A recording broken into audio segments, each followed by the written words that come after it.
All right. Welcome. Oh, go ahead. Sorry. That's okay. Welcome to the third edition of the WDPI and WCASS webinar, this time navigating COVID-19. And we're going to lead off with our President-elect, Sarah Totten. All right, just a few reminders again as we get started. If you would please ensure your device is muted. And if you have questions along the way, please use the question and answer feature of Zoom. Please note the presentation is being recorded. And we ask that you please don't put questions in the chat. Here from DPI on the call is Julia, Patty, Susan, and Beth. You can see their titles there. Representing WCASS, you have Gary, who you just heard, Jerry, John, myself, and Lisa.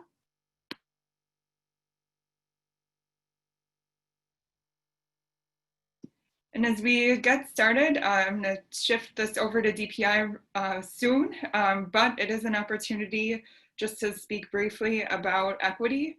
As you have probably learned very quickly, providing a device to all students doesn't necessarily remove all the inequities that our families and students are facing right now. We have food inequities, income insecurities, students who are the primary source of income right now. So there are many inequities that continue to happen during this time. Go ahead. And so it's important that we take time to really think and reflect about what a return to school could look like.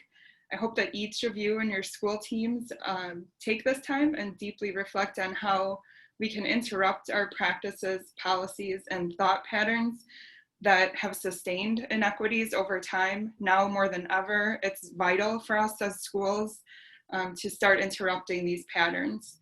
So if you look at the chart, we're at really a pivotal moment to be able to affect change.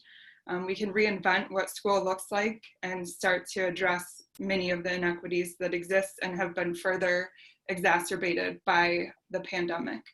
If we don't do anything different, we're returning to status quo with all those inequities intact. So I hope, as Julia will briefly overview our return to school possibilities, that you take some time to think how you might affect change. And with that, I'll turn it over to Julia. Thank you. Thanks, Sarah. Hey, everybody. I'm Julia Hartwig. I'm the Director of Special Ed at DPI. So thanks again for that framing, Sarah. I love how you talked about the possibilities.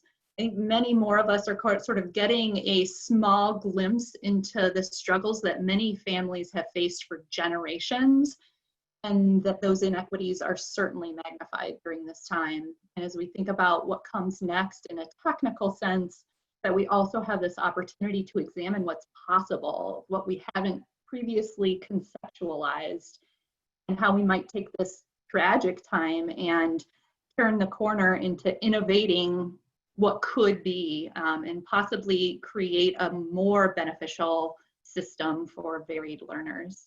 So thank you for that. I hope you all are doing well and are remaining safe during this time. It's really good to be with you again in this virtual world. As Sarah said, I'm going to provide a few general updates, and then Patty Williams is going to provide some hot off the press information on our new additional services guidance. This is going to go out in a district administrator email from Mike Thompson over hopefully very soon, maybe even later today. And then we will, once that happens, we will send it out additionally within a special edition of our Division for Learning Support newsletter. Our original plan on this particular webinar was to have the bulk of the time be for question and answer. As we solicited questions ahead of time, there was a definite pattern to the question, and we're seeing that in the questions that we're receiving at the department also. And we feel that many of those will be answered by this new guidance. And so we're going to spend a little bit more time with Patty providing an overview of this new additional services guidance. And then we'll go through a few pre-submitted questions and then open it up for additional questions. So you can go to the next slide, Gary. I'll start off by talking just a little bit about some return to school guidance that is in development. DPI is required under Act 185 to develop guidance on returning to school. Many teams throughout the agency, throughout DPI, along with many stakeholders, have been involved in the development of this guidance. It's currently in draft form, and the draft guidance addresses all of the areas you see here on the slide. It's quite comprehensive. For each section that you see here, there are recommendations for sort of 3 phases of return. Do now, do before the fall, and then do once school begins. Each section is then further broken down with suggestions at the district level as well as at the school level. We don't know what school is going to look like next year. And we're recommending that districts have a plan A, a plan B, and a plan C in place, which may include some variations on in-person, some virtual or distance options, and some blended scenarios. And these are likely to shift throughout the course of the year.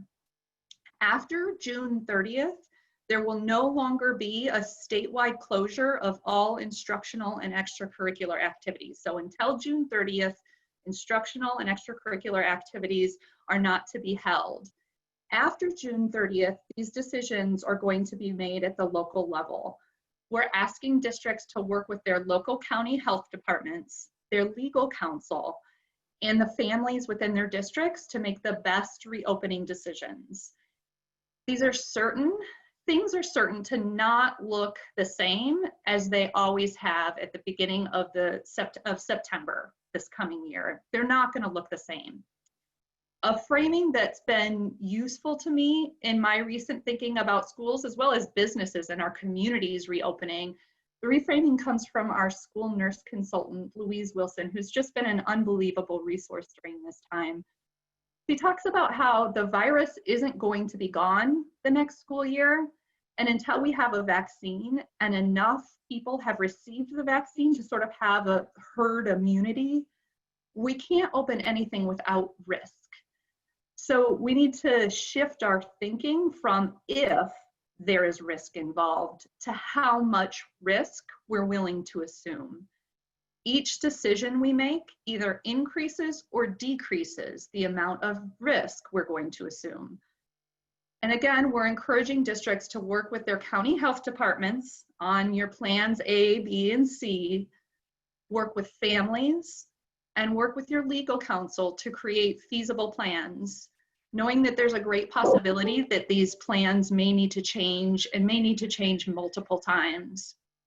This return to school guidance provides some considerations and suggestions, and then where applicable, some requirements within each of these sections. The draft guidance will be reviewed by the Department of Health Services to ensure consistency with their recommendations, and then will evolve as necessary.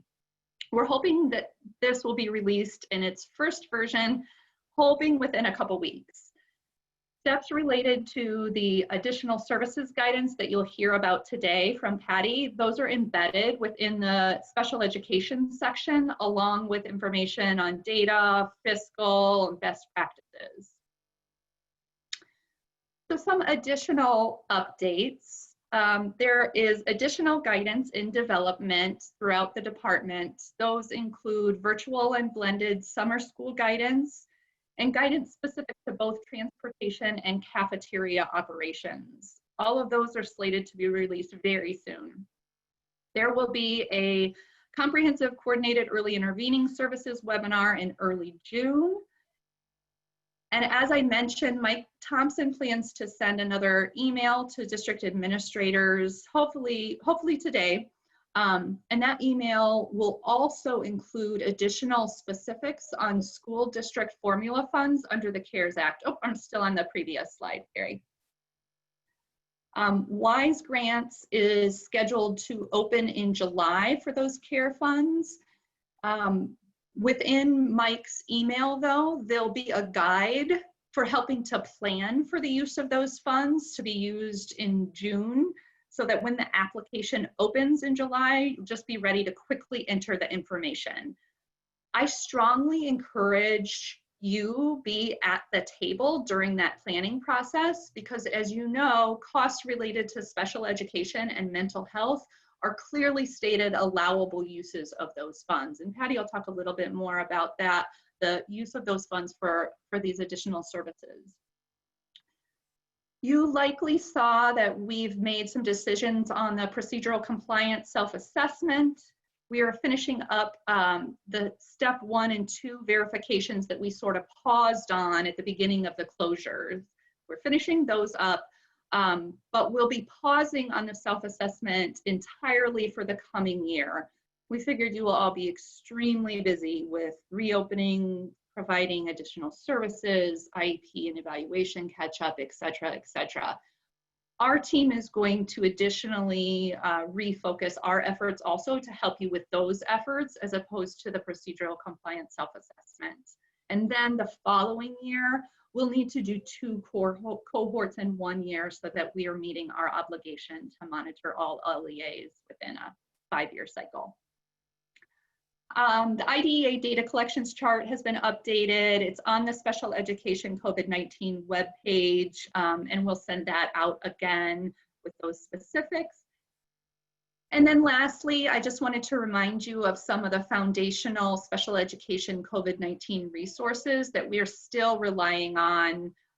As more and more resources are developed, I didn't want these to kind of get lost in the shuffle.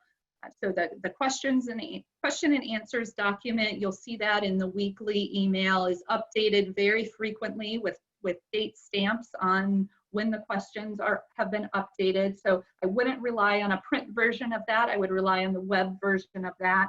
We still have our teleservices guidance and some resources on conducting virtual IEPs. So I'm going to now turn it over to Patty, and I just want to state my huge appreciation for the work that she has done on this and for the procedural compliance work group. As you know, we have not gotten really any guidance from the Office of Special Education Programs on this topic. So Patty and the work group have put in a whole lot of research on other states, on case law, had conversations with OSEP, et cetera, gotten a whole lot of stakeholder input. So thank you so much, Patty, for your work on this, and I'm going to turn it over to you.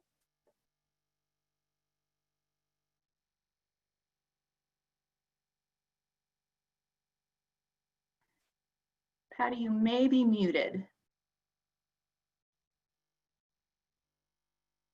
Yes, I was. Thank you. That's what we're doing every day. Right? I was just saying thank you, Julia, so much for the introduction and for your leadership during this time. It is really appreciated.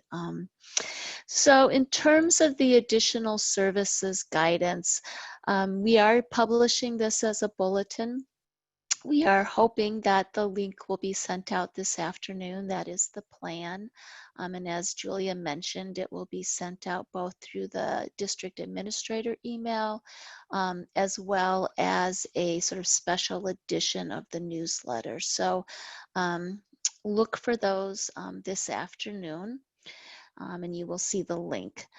In terms of what we know and what we don't know, as Julia mentioned, there's been some guidance from OSEP, and that was in March of 2020. And in that document, they mentioned considering what they refer to as compensatory services due to either services not being provided or during the school closure, or if there was delay in providing them. That guidance was based on guidance from OSEP in 2009 that was addressing the H1N1 flu. So from 2009, we have a little bit of guidance, and then 2020 in March, we have a little bit of guidance, but we haven't had any further information since that March 2020 guidance, and then they followed it up with a supplemental fact sheet. So we have that. So we do know that. In developing this guidance, we also looked at other states and what states have said. We've listened to case webinars and webinars by sort of experts on special education issues, particular attorneys that sort of address the special education nationally. And then we have received feedback from numerous external stakeholders, which we've really appreciated, and sort of helped our thinking around this matter. So, we kind of took all of that in developing this guidance. But what we don't know, and Julia mentioned this as well, is we don't know what the fall is going to look like, and we don't know if there's going to be a second wave and what that's going to look like and what that's going to require. So there's a lot of uncertainty. And so we're working with that as we develop this guidance, and we sort of had to work within it. We also don't know is if OSIP will issue some further guidance. So that's another thing that we don't know. And then we also don't know if Congress is going to act in any way to address any of the issues. So there's certainly a lot of things that we don't know at this point. So this guidance document is based on the information that we have now. And if any of it changes, we will be back looking at it from the new information that we have and revising it accordingly. So I just wanted to let you all know that. And then the other thing that I think is important to know is that we are not calling it compensatory education or services. We are calling it additional services. That's sort of the term that we've landed on. And why we're not calling it compensatory services is because we don't think it's an accurate description of what we're doing here. Compensatory services is an equitable remedy under the law that's ordered by courts or through due process hearing decisions or through IDA complaint decisions, which addresses when there's a failure to either develop an IEP to provide FAPE or implement that IEP. And that's not what we're dealing with here. We're dealing with a situation where through a state order, because of a public health emergency, schools were closed.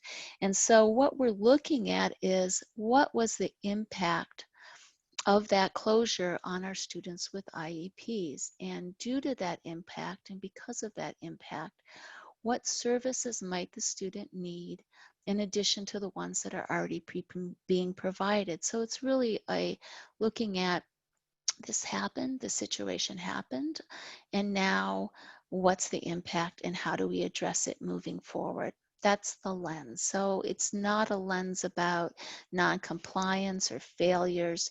It's about how do we address this, impact due to the school closure. And it's also not extended school year services. So we also highlight that in the bulletin as well. Extended school year services, as you know, is a predictive analysis. You look at how the student has fared in the past regarding regression and recoupment.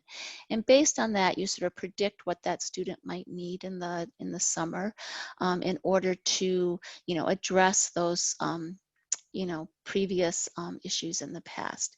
So it's not that, because in this case, you're looking at the actual impact. What was the impact of the extended school closure? And because of that, what services does the student need?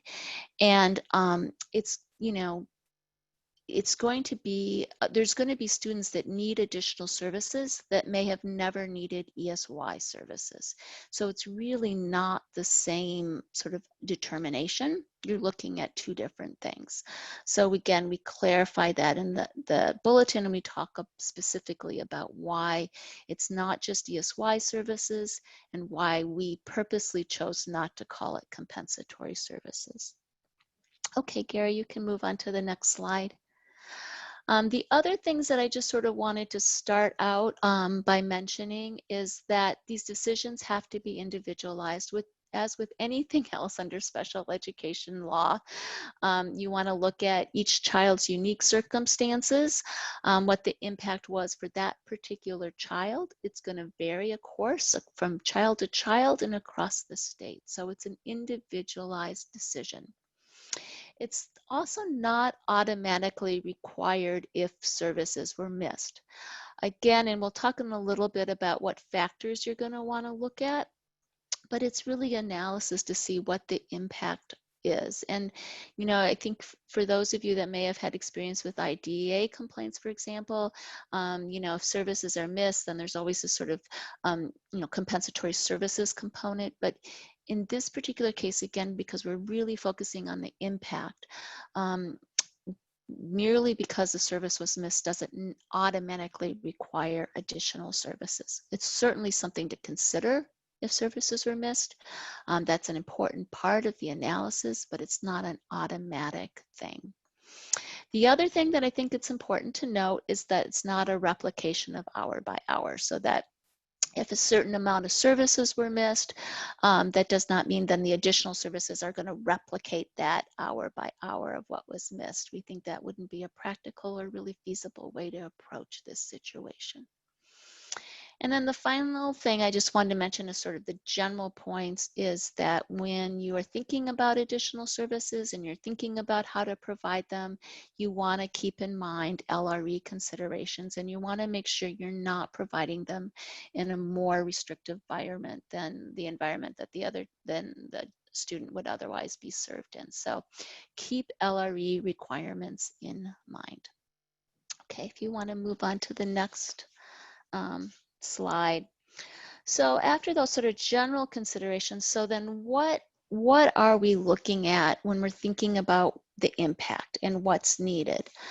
The factors are to consider are, you know, sort of what happened during this time. So was there regression in skills that need to be accounted for?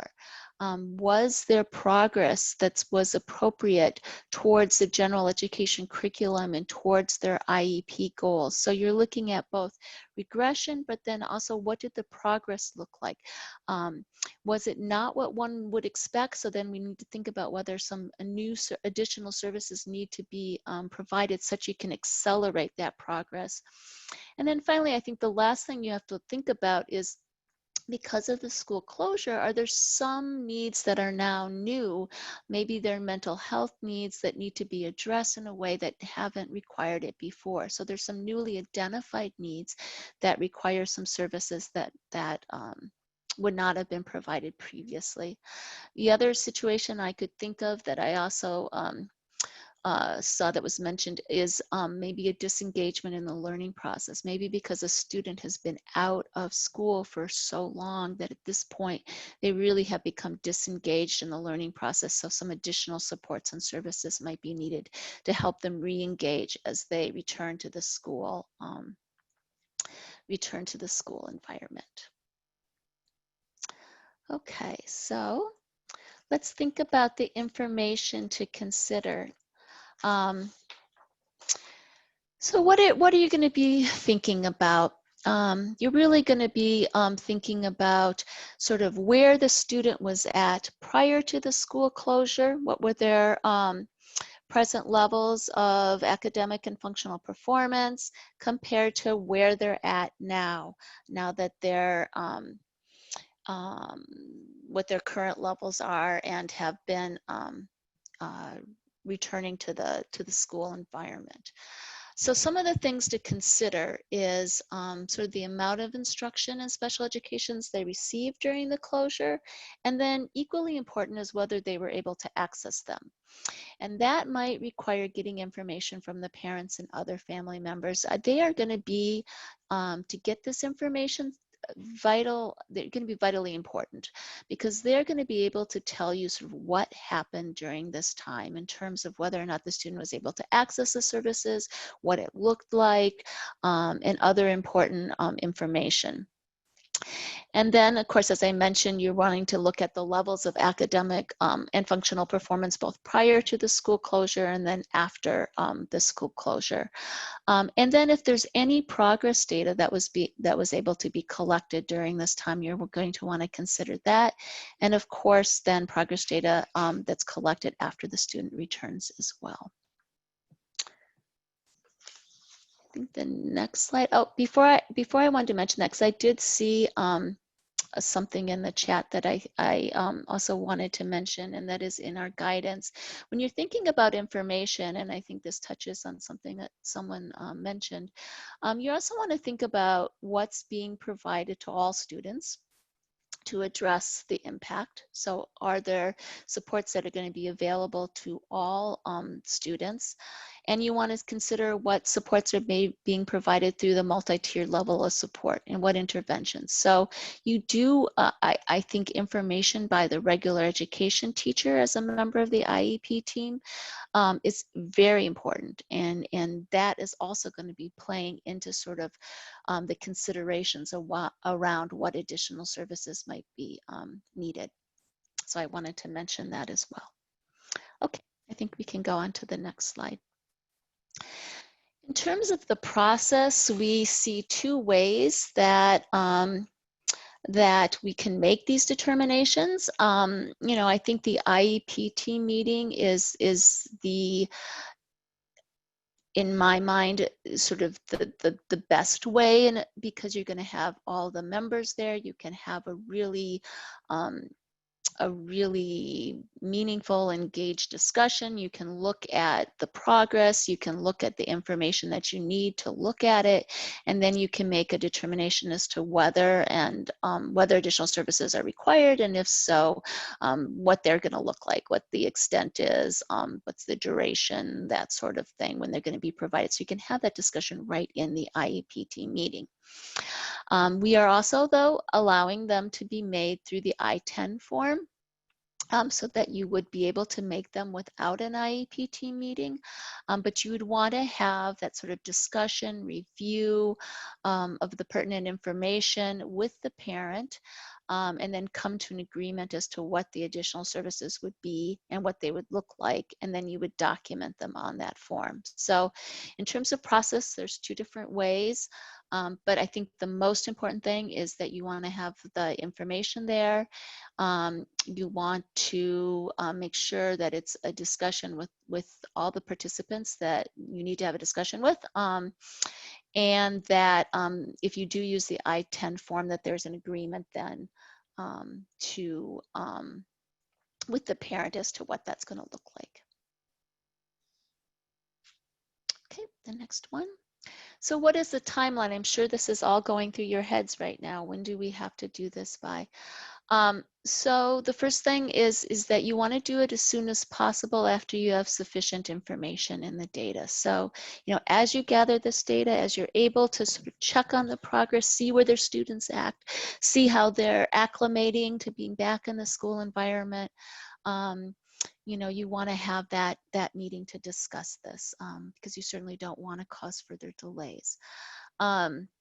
But we've said that it has to be done no later within the first 6 months of the 2020-2020 school year. This will allow some time for you to gather the data that you need. It will allow some time for some, you know, if you're coming across an annual IEP team meeting, then you can have that discussion then. So, you know, you'll be able to sort of plan. We also heard that, you know, there's a lot of students, and that this certainly can't be done, you know, within the first month of returning to school.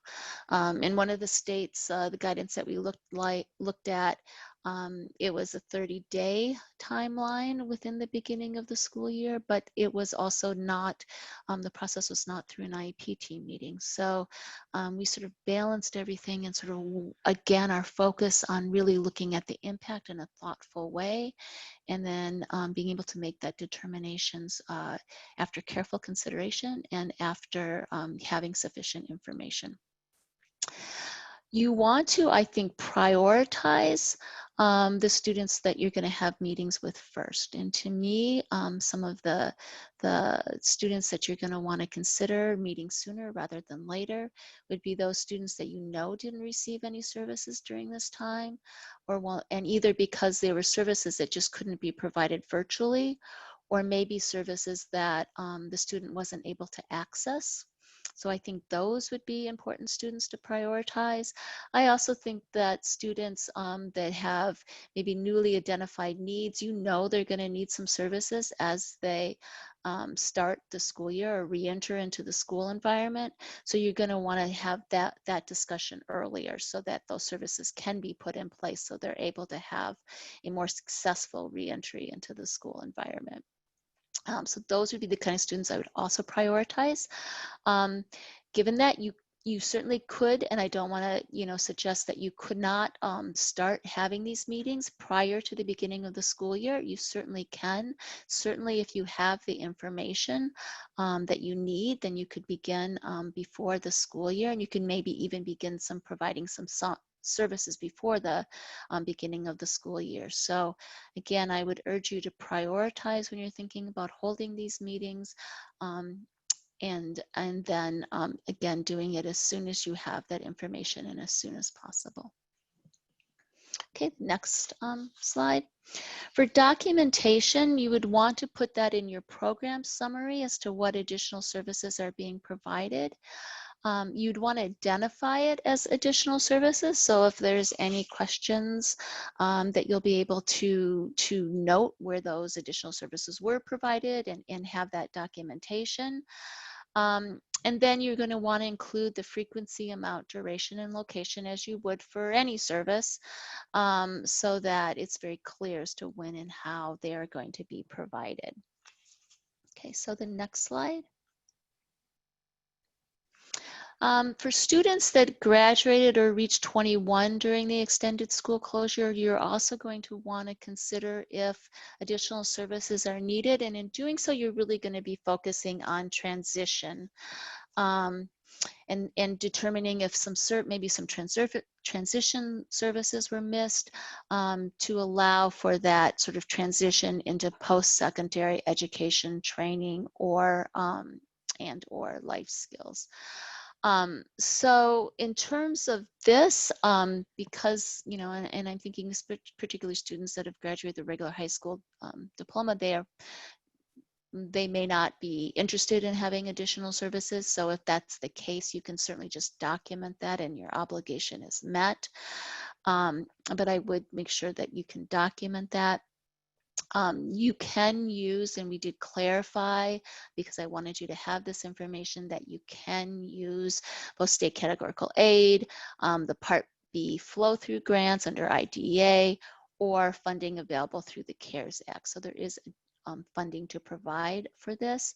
I think the other thing is important, and was an issue that was raised by some of the feedback that we got, is that this does not mean that the age of eligibility has been extended. So it's not an extension of eligibility. This is more true sort of like what to sort of make up for the lost services during this time.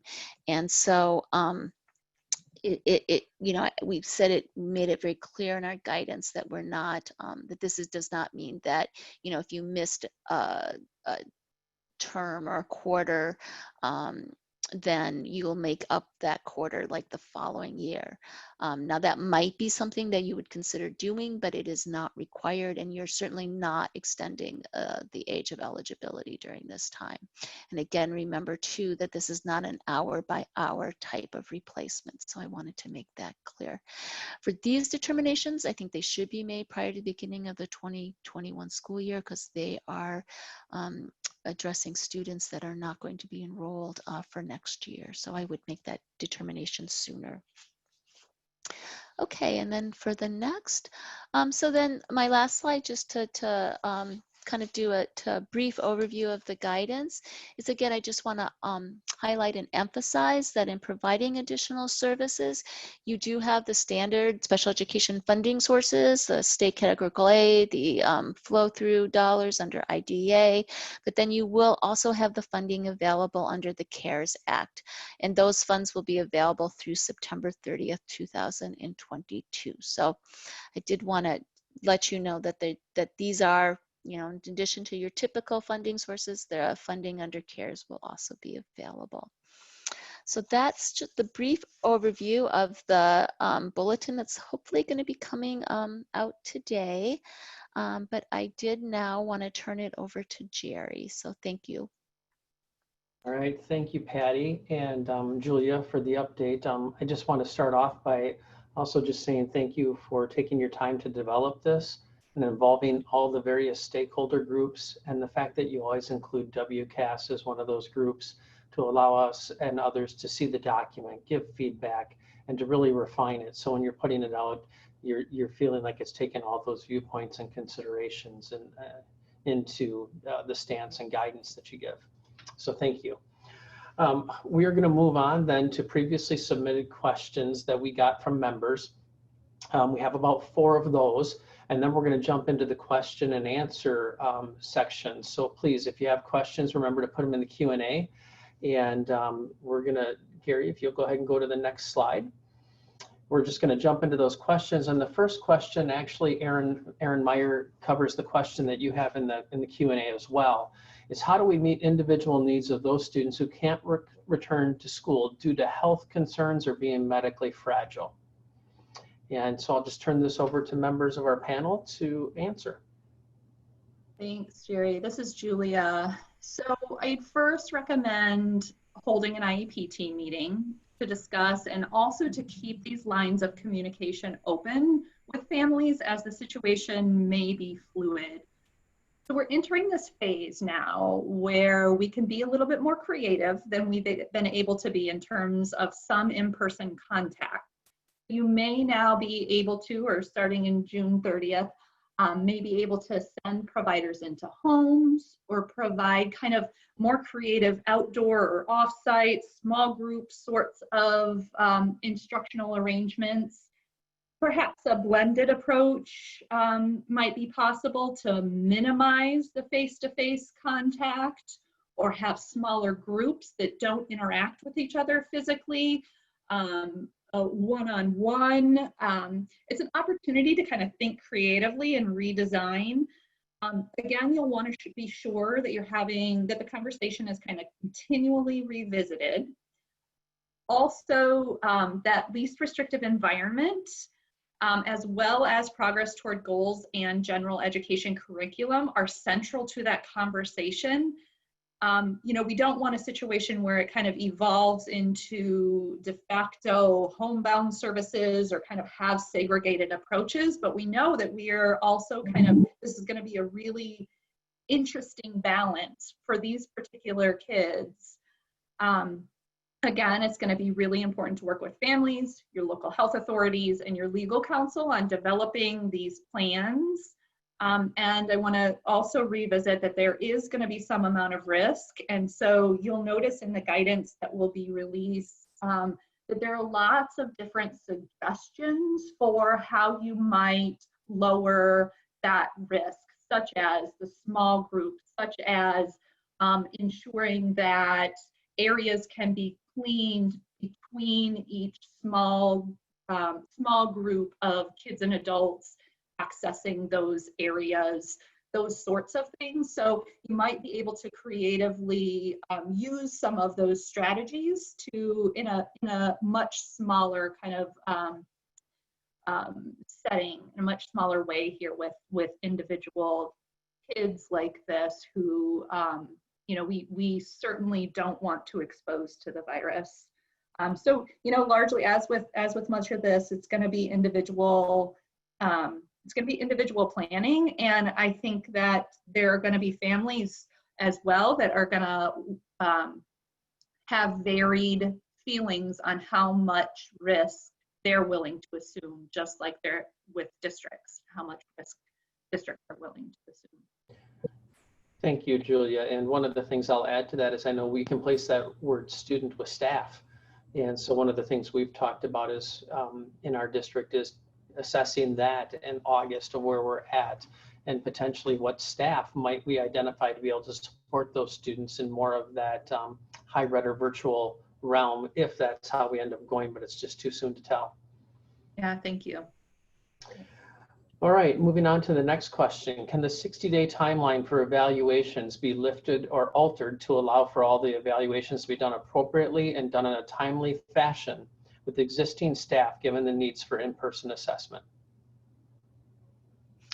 So for this question, if the evaluation happened during the school closure and it was extended because in-person testing could not be done, and we've used the student not available exception under IDA to extend that evaluation, then once you can do in-person assessment, you would want to do that as soon as possible. So this is a case where the extension has been made, the 60-day timeline has passed, and so once the student's back and you're able to do assessments, and you would want to move as quickly as you can. But I agree with you, you'd want to do a good evaluation, a comprehensive evaluation.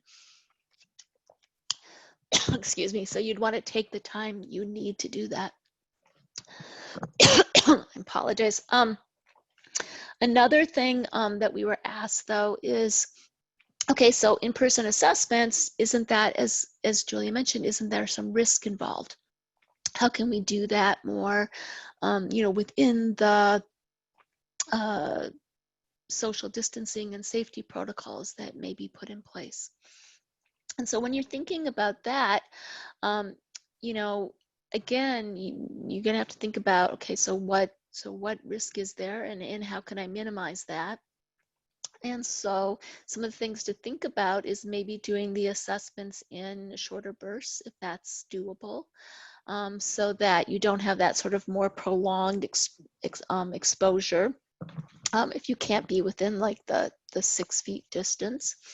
And then also think about, of course, wearing like face masks or face shields in order to minimize exposure too. So, just like with many of the things during this time, I would urge you to consult with your school nurses as you sort of work out a plan to do these in-person assessments. And so, maybe consult your local health officials so that you're able to sort of do it in a way that's as safe as possible given the situation. So I hope that was helpful. All right, thank you, Patty. The next question also connects to that. It's when you have to extend a timeline evaluation for a student with a current label of SDD and they turn 10 during the extension. What are the next steps within the process or service delivery? So when I looked at that question, the thing that came to mind was actually a case webinar that I saw very early on when the school closures happened. And in it, and I can't remember who said it, but someone said, IDA was not written to address a global pandemic. And I think that is so clear.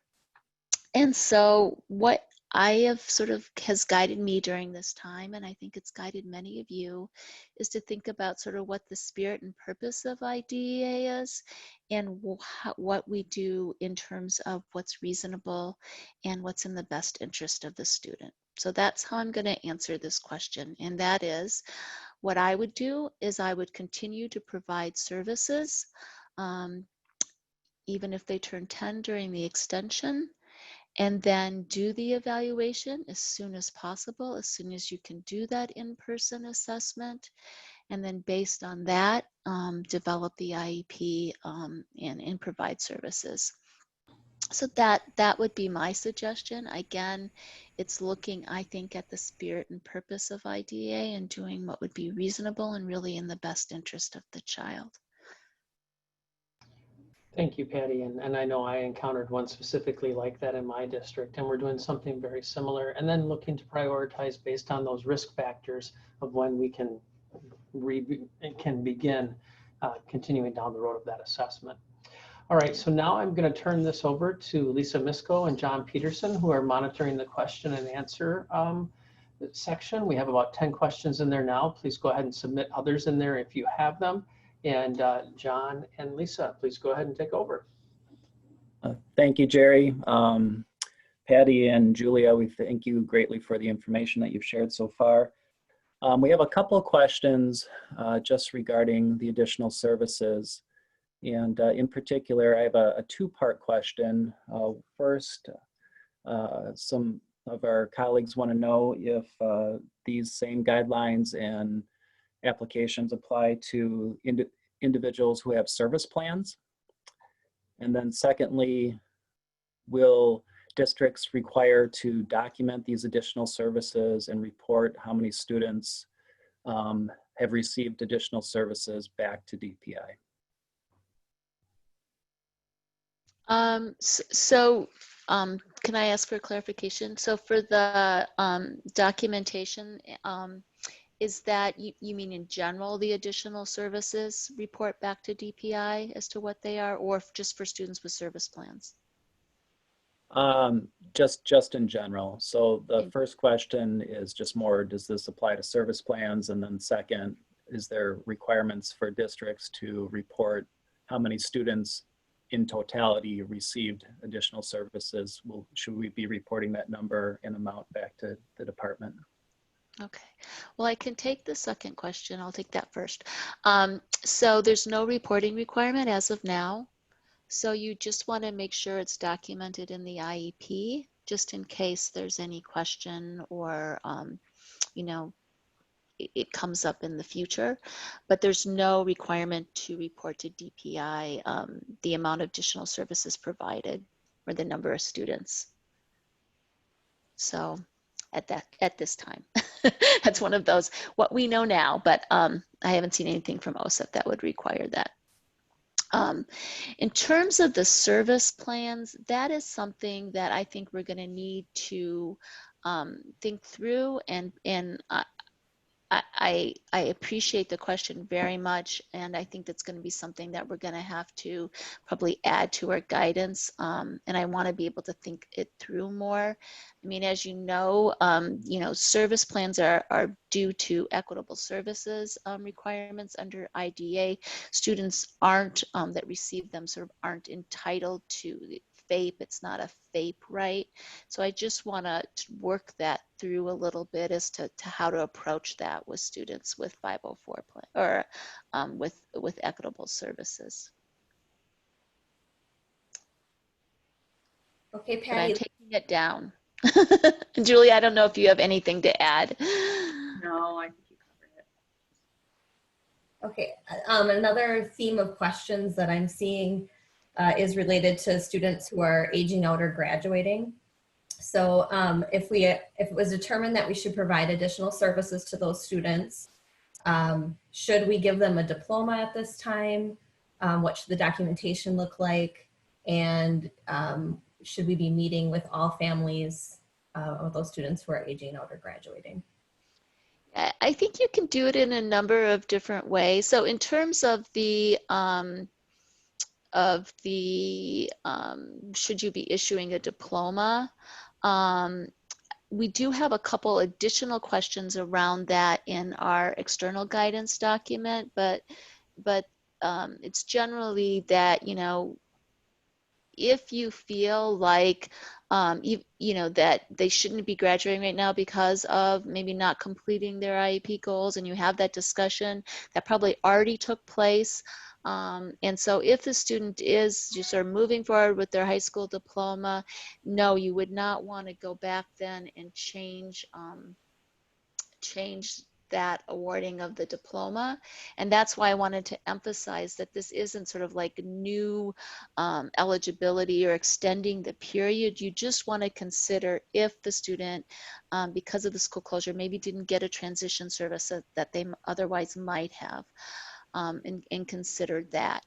I think you can approach it in a number of ways. One way is maybe just send a letter to families saying that if you'd like to consider this, please notify us, and have, of course, a contact information and provide a little bit more information. So that could be one way. You could have case managers reach out to families individually to talk about it. I do think with students that have graduated and have received their high school diploma, probably most will not be inclined to have additional services or want additional services. I think it will be more likely those students that have aged out and who reached 21 during this time, that there'll be some need for and some consideration of additional services. That's my view. All right, thank you, Patty. We appreciate that information. We seem to have gotten a couple questions just regarding just clarification if districts are expected to review all IEPs within the first 6 months of the school year. We've received that question a couple times from participants. Mm-hmm. And I think the answer is yes. I think, you are going to want to consider this for all your students with IEPs. Now, for some of the students, they're going to have received their services. You're going to have information that they have made appropriate progress.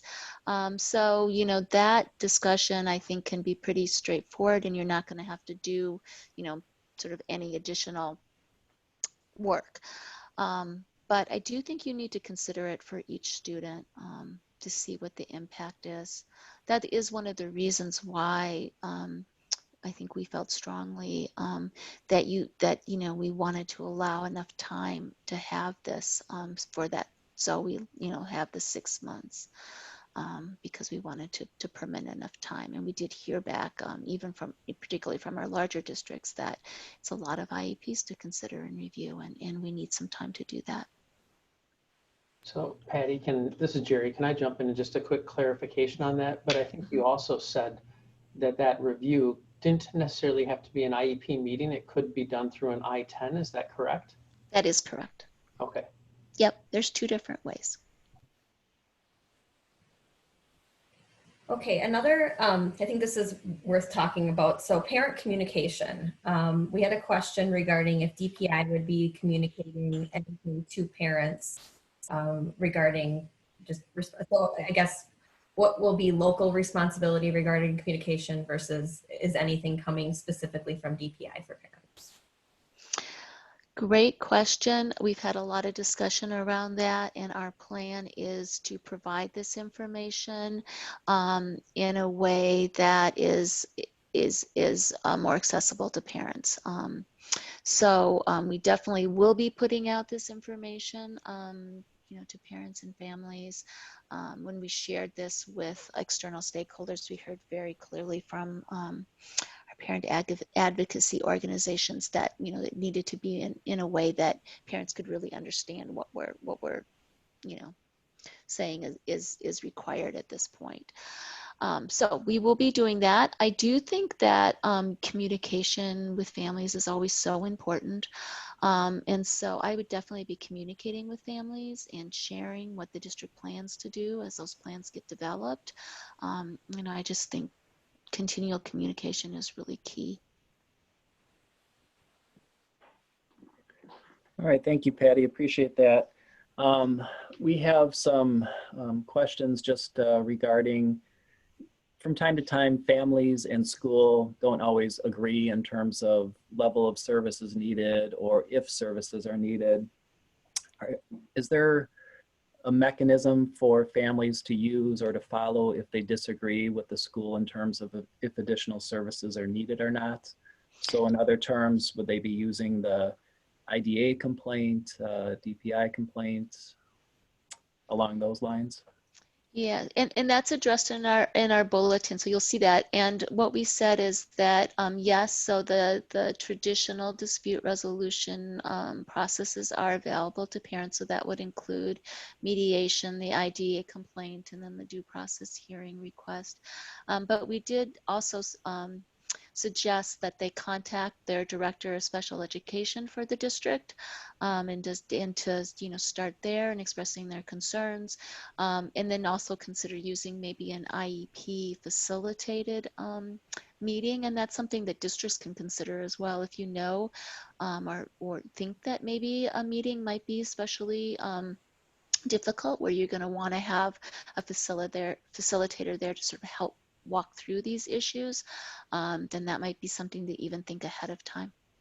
So those are the things I would suggest, is to contact the director of special education if there's concerns. The IEP facilitation, I think, is always great and helpful. And then the traditional due process options.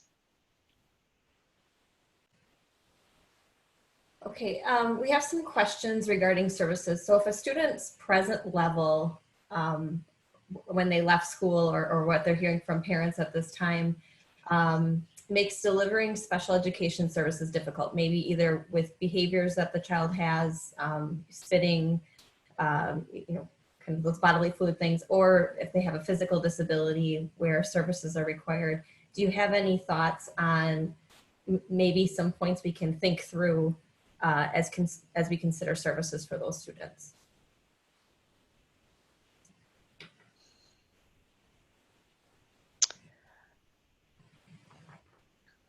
So you mean as they're returning to school? Correct. And you're sort of saying, and so at this point you're saying, so that while they were at home during the extended school closure, services just were not accessible to them? Is that were not accessible, or they had behaviors even prior to the closure that we know might put staff or others at risk. So for example, spitting, or there's physical needs for changing, or that kind of thing. yeah. Guidance on things we can think through as we consider bringing those students back. Such a great question. I think there'll be some more information around that, and if people please jump in to share as well. I think that's what the point that Julia was talking about is. I would definitely be working with the school nurse, thinking about what the risk is, and of course, how to mitigate that to the extent possible. But those are sorts of the things that need to be sorted out given what's going on in your community in terms of the virus at that point. So you're going to be wanting to look to your county health. And then also talking to the school nurse and figuring out if there's ways to minimize risk. So I don't know, Julia or others have any thoughts on that as well. Yeah, and maybe Susan could jump in also, but I know that the school nurses have a pretty tight networking group at this point that Louise Wilson on Susan and Beth's team is a part of or leading. And I know that they're thinking through a lot of these things, and some of the suggestions are around kind of fewer points of contact. So fewer individuals that are providing the personal care, so that it's not lots of different staff members, and maybe, and previously when we wouldn't have encouraged a one-on-one situation, maybe it's more appropriate temporarily because there might be bodily fluid exchanges and things like that, as well as as I mentioned before, fewer locations that people cross. But again, I know that the school nurses are having a lot of conversations about that. Some of our guidance will include some information and suggestions around that. Some of the different, and particularly like the cafeteria guidance and transportation guidance and things like that. There'll be a lot of information around those sorts of things within it. And some of it is going to be individual problem solving based on, individual circumstances, resources, again, level of risk, as Patty said, the prevalence of the virus in the immediate area. So it will be a complicated thing to figure out, and there'll be lots of factors to consider on an individual basis.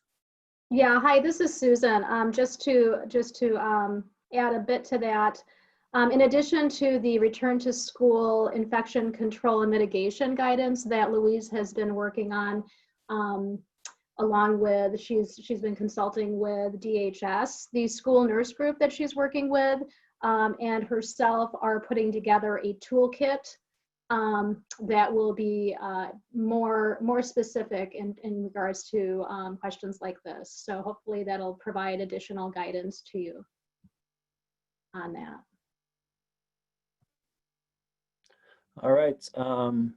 I believe we have time for one last question. I know we're running out of time, but any thoughts? We've had a number of questions just regarding specific learning disabilities and in particular delivering interventions that require a specific amount of minutes and meeting times and frequency. And this has been disrupted just due to the distance learning and potentially could be disrupted more with kind of a split hybrid environment in the fall if that happens. Any suggestions in terms of delivering interventions with fidelity in the areas of reading, math, and so forth?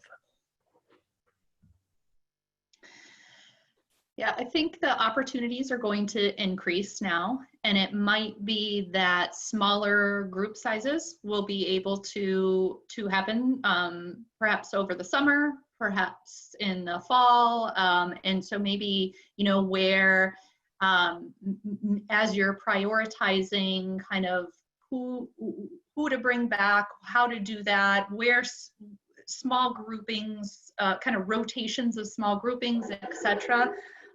You know, you'll have some more flexibility with that going forward. So I think that will become a little bit less of an issue as small groups are able to come together. And of course, you know, it'll be easier to have social distancing within those small groups. So I'm hoping, you know, after June 30th and as the fall opens, that we'll be able to get back to particularly some of those more small group interventions and progress monitoring. And just for our membership, just so you guys are aware, if we did not get to your questions, we will definitely record the questions and try to address them in an upcoming webinar. So I wanted to thank everybody who submitted questions, and thank you. So thanks everybody for the information that's been provided today, and thanks for all the attendees who signed up for this. We have been discussing various options through the board of directors. We are looking at not having a face-to-face conference in September, as we had previously stated, for your safety, as well as the concern that we're not sure as to what we're going to be doing in the fall. So we thought it'd be best to start planning on a virtual experience. At this point, we are looking at various options. We recognize that we don't think we're going to have too many participants who want to sit through a typical 16-hour event like we would a typical face-to-face conference. And so the PD committee is looking at options next week. And what we're hoping to do is provide a series of quality presentations by keynote presenters from across the nation. And just so everybody knows, we're going to need to start charging for this because we lost a major revenue by not having our spring conference. And that's what basically keeps our organization moving along. So we will have more presentations and more webinars. We will probably actually start having those webinars before September, because a lot of these issues you need to know probably before August. For instance, Vicki Adkins, who's the executive director for WASPO, which is the Personnel Directors Association, created a list of 78 helpful tips that she presented to the SAA executives yesterday. It is a very comprehensive and amazing list of things that you have to be aware of.